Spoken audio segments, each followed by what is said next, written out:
Всем привет! Hello everyone! My name is Marina and you're on the Russian Language Club channel. This video is from General Course Russian Grammar.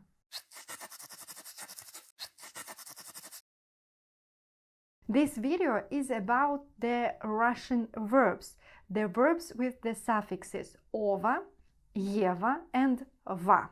The verbs with the suffixes ova and eva, like интересовать, беседовать, завидовать, танцевать, ночевать, and others, will be transformed in the present tense. Instead of the suffixes ova and eva, you have to use suffix u. And these verbs are the verbs of first conjugation. Let's look on the examples. The verb критиковать. This is the infinitive form. In the present tense, it will have such forms. Я критикую, ты критикуешь, он критикует, она критикует, мы критикуем, вы критикуете, они критикуют. Or the forms of the verb танцевать.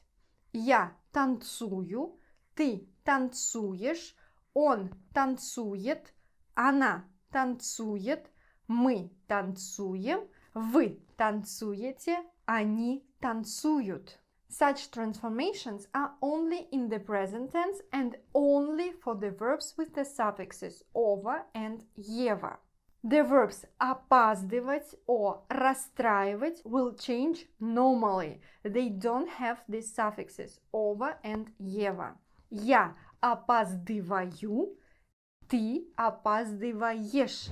The second part. The verbs with the suffixes va, like давать, продавать, уставать, вставать, and others, will lose this suffix in the forms in the present tense. These verbs are also the verbs of the first conjugation. Let's look on the examples. The verb уставать. Я устаю, ты устаешь, он устает, она устает, мы устаем, вы устаете, они устают. Or the small verb давать. Я даю, ты даешь, он дает, она дает, мы даем, вы даете, они дают. Such transformations are only for the present tense. In the past, the suffix va will be. Он давал, она давала. That's it. In the comments, you can find some verbs for practice. I ask you to conjugate these verbs in the present tense. Please rate this video, subscribe to the Russian Language Club channel if you haven't, and also you can find Russian Language Club on Instagram, Telegram and Facebook. Пока-пока! До скорой встречи!